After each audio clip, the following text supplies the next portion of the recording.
Hello friends, मैं हर्षिता शुक्ला आप सभी लोगों का हर्षिता क्लासेस में बहुत बहुत स्वागत करती हूँ। फ्रेंड्स, आज मैं इस वीडियो के अंतर्गत आप लोगों को पढ़ाने वाली हूँ अलंकार। संपूर्ण अलंकार के बारे में इस एक वीडियो से आप लोग पढ़ने वाले हैं। और फ्रेंड्स, सभी लोग छोटी कक्षाओं में अलंकार के बारे में ज़रूर पढ़े होंगे।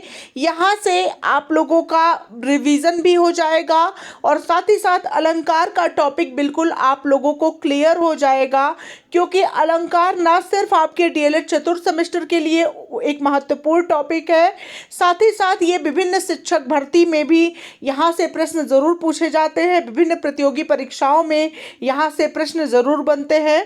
तो बिल्कुल फ्रेंड्स, अंत तक ये वीडियो ज़रूर देखेंगे और अपने सभी दोस्तों को ये वीडियो ज़रूर शेयर कर देंगे। तो चलिए फ्रेंड्स, आपका ज़्यादा समय ना लेते हुए स्टार्ट करते हैं। सबसे पहले बात करते हैं अलंकार की परिभाषा की, यानी डिफिनीशन ऑफ अलंकार इन हिंदी। ठीक है, तो काव्यों की सुंदरता बढ़ाने वाले यंत्रों को ही अलंकार कहते हैं। जिस प्रकार मनुष्य अपनी सुंदरता बढ़ाने के लिए विभिन्न आभूषणों का प्रयोग करते हैं, उसी तरह काव्यों की सुंदरता बढ़ाने के लिए अलंकारों का उपयोग किया जाता है। ठीक है, तो अलन अर्थात भूषण और कर अर्थात सुसज्जित करने वाला। ठीक है, अलंकार जो है अलन यानी भूषण से और कर यानी सुसज्जित करने वाला आप कह सकते हैं। ठीक है, अतः कह सकते हैं कि काव्यों को शब्दों एवं दूसरे तत्वों की मदद से सुसज्जित करने वाला ही अलंकार कहलाता है। अब बात करते हैं फ्रेंड्स अलंकार के भेद की। तो अलंकार के मुख्यतः दो भेद होते हैं। पहला है शब्दालंकार और दूसरा है अर्थालंकार। अब बात करते हैं शब्दालंकार की। तो शब्दालंकार क्या होता है? जो अलंकार शब्दों के माध्यम से काव्यों को अलंकृत करते हैं वे शब्दालंकार कहलाते हैं। यानी किसी काव्य में कोई विशेष शब्द रखने से सौंदर्य आए और कोई पर्यायवाची शब्द रखने से लुप्त हो जाए तो यह क्या कहलाएगा? शब्दालंकार कहलाएगा। अब बात करते हैं फ्रेंड्स शब्दालंकार के भेद की। तो शब्दालंकार जो है तीन प्रकार का होता है। नंबर 1 पे है अनुप्रास अलंकार, नंबर 2 पे है यमक अलंकार और नंबर 3 है आपका श्लेष अलंकार। अब बात करते हैं अनुप्रास अलंकार की। परीक्षा में बहुत ज़्यादा पूछा जाता है अनुप्रास अलंकार क्या होता है। तो जब किसी काव्य को सुंदर बनाने के लिए किसी वर्ण की आवृत्ति बार बार हो तो वह अनुप्रास अलंकार कहलाता है। ठीक है, आपको एग्जाम्पल दिया जा सकता है, जैसे प्रतियोगी परीक्षाओं में क्या है कि एग्जाम्पल के माध्यम से भी पूछ लिया जाता है। साथ ही साथ डिफिनीशन लिख करके भी पूछ लिया जाता है कि ऐसा डिफिनीशन किस अलंकार के अंतर्गत, ये परिभाषा किस अलंकार की है। तो यहाँ पर आप लोग देख सकते हैं कि जब किसी काव्य को सुंदर बनाने के लिए किसी वर्ण की बार बार आवृत्ति हो, मतलब बार बार पुनरावृत्ति हो, तो वह अनुप्रास अलंकार कहलाता है। किसी विशेष वर्ण की आवृत्ति से वाक्य सुनने में सुंदर लगता है, जैसे चारु चंद्र की चंचल किरणें खेल रही थीं जलथल में। ठीक है, तो ऊपर दिए गए उदाहरण में आप देख सकते हैं कि च वर्ण की आवृत्ति हो रही है और आवृत्ति हो से वाक्य का सौंदर्य बढ़ रहा है, अतः यह अनुप्रास अलंकार है। ठीक है, तो मतलब कि च शब्द की आवृत्ति हो रही है, देख सकते हैं चारु चंद्र की चंचल किरणें, च यहाँ पे भी है, च यहाँ पे भी है और च यहाँ पे भी है, खेल रही थी जलथल में। तो इसमें च वर्ण की आवृत्ति हो रही है और वाक्य का सौंदर्य बढ़ रहा है, अतः यह क्या है? अनुप्रास अलंकार का उदाहरण है यह। नेक्स्ट है फ्रेंड्स, एग्जाम्पल भी परीक्षा में पूछा जा सकता है कि ये किस अलंकार का उदाहरण है। तो आप लोग याद रखेंगे कि जहाँ पे एक ही शब्द की पुनरावृत्ति बार बार मतलब आवृत्ति होती है वहाँ पे और सौंदर्य बढ़ता है इस जिस वाक्य मतलब दोहे में, वो अनुप्रास अलंकार होगा। अब बात करते हैं यमक अलंकार की।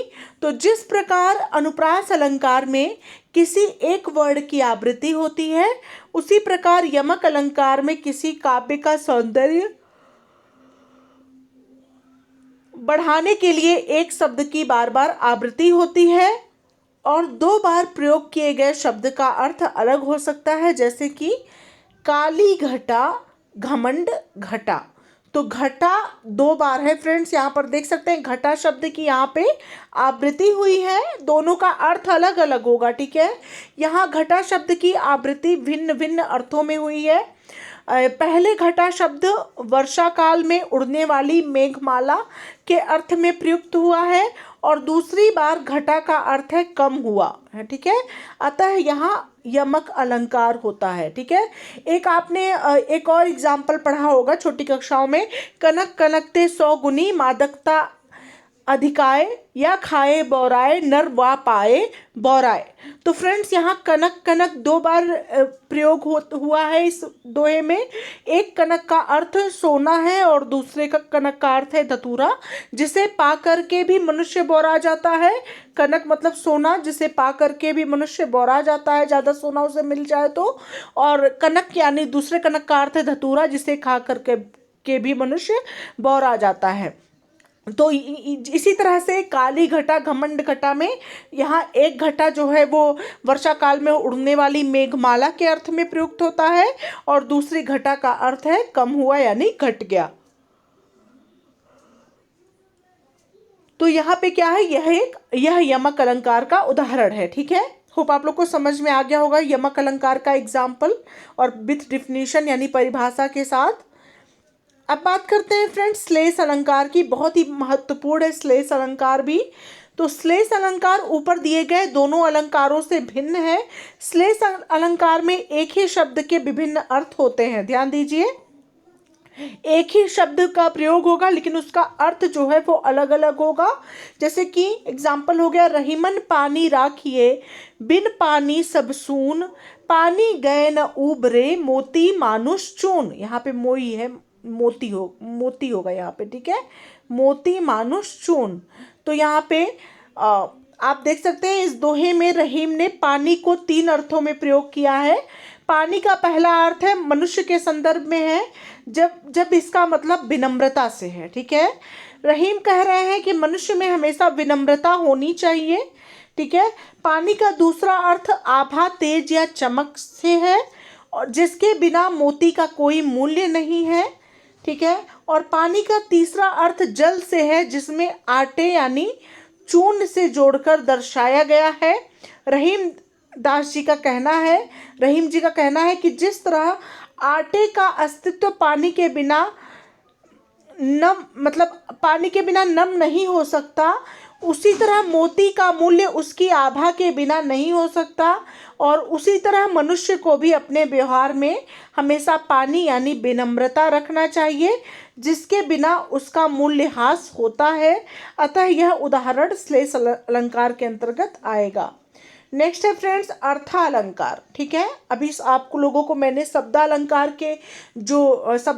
के अंतर्गत आपका हो गया अनुप्रास अलंकार, यमक अलंकार, और क्या हो गया तीसरा आपका है श्लेष अलंकार, ठीक है। ये 3 अलंकार आपके शब्दालंकार के अंतर्गत आते हैं। अब बात करते हैं अर्थालंकार की। तो अर्थालंकार क्या होता है कि जब किसी वाक्य का सौंदर्य उसके अर्थ पर आधारित होता है तब यह अर्थालंकार के अंतर्गत आता है। और अर्थालंकार के भेद क्या क्या है?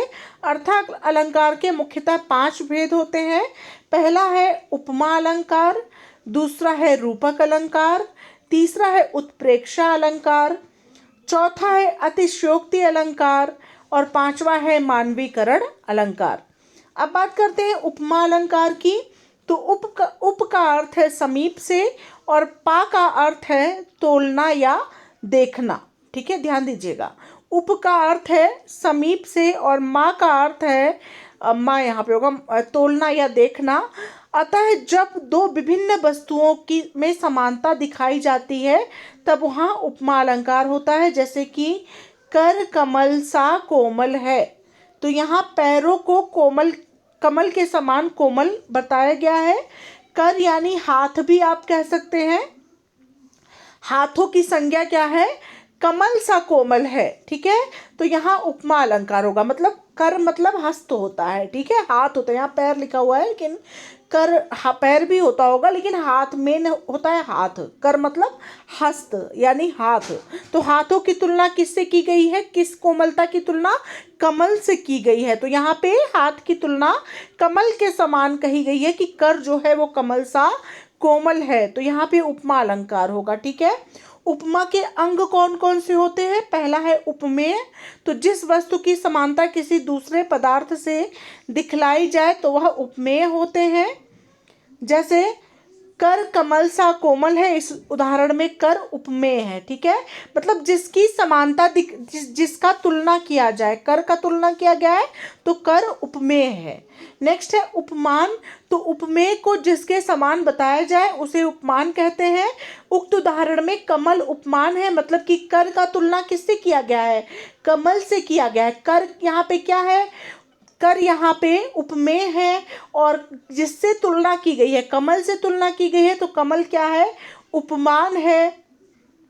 उसके बाद बात करते हैं फ्रेंड्स रूपक अलंकार की। तो जब उपमान और उपमेय में अभिन्न या अभेद दिखाया जाए तो यह रूपक अलंकार कहलाता है। जैसे कि मैं तो चंद्र खिलौना ले हो। तो उधर ऊपर दिए गए उदाहरण में चंद्रमा एवं खिलौने में समानता न दिखाकर चांद को ही खिलौना बोल दिया गया है, अतएव यह रूपक अलंकार होगा। मतलब कि जब उपमान और उपमेय में अभिन्नता या अभेद दिखाया जाए तब यह रूपक अलंकार कहलाता है। जैसे कि मैं तो चंद्र खिलौना ले हो। तो यहाँ पे ऊपर दिए गए उदाहरण में चंद्रमा एवं खिलौने में समानता न दिखाकर चंद्रमा को ही, चंद्र खिलौना है ना, तो चंद्रमा को ही क्या बोल दिया गया है, खिलौना बोल दिया गया है। तो यह क्या होगा, रूपक अलंकार होगा। दूसरा उदाहरण ले सकते हैं चरण कमल बंदो हरिराई। ठीक है, तो ऊपर दिए गए वाक्य में चरणों को कमल के समान ना दिखाकर चरणों को ही कमल बोल दिया गया है, अतः यह रूपक अलंकार के अंतर्गत आएगा। ठीक है, चरण कमल बंदो हरिराई मतलब चरण कमल यानी चरण को ही कमल बोल दिया गया है। ठीक है, चरण कमल मतलब चरण कमल वही चीज है, सेम चीज है, बंदो हरिराई। ठीक है, तो यहाँ पे चरण को ही कमल बोल दिया, कमल चरणों को ही कमल के समान न दिखाकर चरणों को ही कमल बोल दिया गया है, अतः यह रूपक अलंकार होगा। होप आप लोग को समझ में आ गया होगा। नेक्स्ट है फ्रेंड्स उत्प्रेक्षा अलंकार। तो जहाँ उपमेय में उपमान के होने की संभावना का वर्णन हो वहाँ उत्प्रेक्षा अलंकार होता है। यदि पंक्ति में मनु जनु मेरे जानते मनहु मानो निश्चय इव आदि आता है तो वहाँ पे उत्प्रेक्षा अलंकार होगा। जैसे कि मुख मानो चंद्रमा है, तो ऊपर दिए गए उदाहरण में मुख के चंद्रमा होने की संभावना का वर्णन हो रहा है। उक्त वाक्य में मानो भी प्रयोग किया गया है, अतः यह उत्प्रेक्षा अलंकार है। ठीक है फ्रेंड्स, तो उत्प्रेक्षा अलंकार आपको समझ में आ गया होगा। मुख मानो चंद्रमा है, तो मुख की तुलना किससे की गई, चंद्रमा से की गई है। मानो शब्द यहाँ पे, जहाँ पे ध्यान दीजिएगा, जिस भी दोहे में मनु जनु मेरे जानते मनहु मानो निश्चय इव ये सारी चीजें आती हैं, वहाँ पे कौन सा अलंकार होता है, वहाँ पे उत्प्रेक्षा अलंकार होता है। अब बात करते हैं फ्रेंड्स अतिशयोक्ति अलंकार की। तो जब किसी बात का वर्णन बहुत बढ़ा चढ़ाकर किया जाए तब वहाँ पे अतिशयोक्ति अलंकार होगा।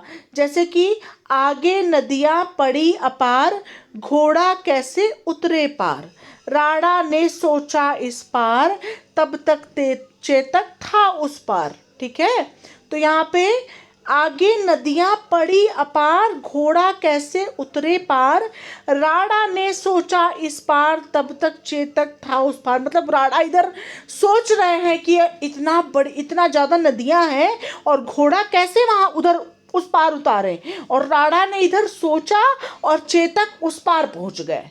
मतलब राणा का घोड़ा राणा के साथ उस पार पहुंच गया। तो यहाँ पे क्या है, यहाँ पे ऊपर दिए गए उदाहरण में चेतक की शक्तियों एवं स्फूर्ति का बहुत बढ़ा चढ़ाकर वर्णन किया गया है, अतएव यहाँ पे अतिशयोक्ति अलंकार होगा। मतलब कि चेतक की शक्ति का मतलब राणा इधर सोच ही रहे घोड़े बैठे बैठे कि इतना नदी है, कैसे पार करे नदी को, कैसे उस पार जाए, और राणा बैठे बैठे घोड़े पर सोच रहे हैं और घोड़ा तब तक नदी पार करके उस पार राड़ा सहित पहुंच गया। तो ये घोड़े की शक्ति का बहुत ज़्यादा वर्णन हो गया है, मतलब सोच से भी परे। तो यहाँ पे क्या होगा, अतिशयोक्ति अलंकार होगा।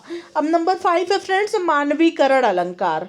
तो जब प्राकृतिक चीज़ों में मानवीय भावनाओं के होने का वर्णन हो तो वह मानवीकरण अलंकार होता है। जैसे कि फूल हंसे कलियां मुस्काई, तो अब फूल हंसते थोड़ी ना, मनुष्य हंसते हैं ना, तो लेकिन प्राकृतिक चीज़ों पर जो है कलियां मुस्काई है ना। तो यहाँ पे प्राकृतिक चीज पर क्या है, मानवीय भावनाओं का वर्णन किया गया है, मतलब फूल हंस रहे हैं और कली मुस्कुरा रही है। तो यहाँ पे मानवीयकरण अलंकार होगा। ठीक है फ्रेंड्स, होप आप लोग को अच्छे समझ में आ गया होगा। ऊपर दिए गए उदाहरण में आप देख सकते हैं कि फूलों के हंसने का वर्णन किया गया है जो मनुष्य करते हैं, और तो यहाँ पे मानवीकरण अलंकार है। ठीक है, तो यहाँ पे मैंने पूरा अलंकार आप लोगों के सामने स्पष्ट कर दिया है। अब आप लोगों को कोई भी डाउट नहीं होगा अलंकार के संदर्भ में। होप आप लोगों को सभी अलंकार अच्छे समझ में आ गए होंगे।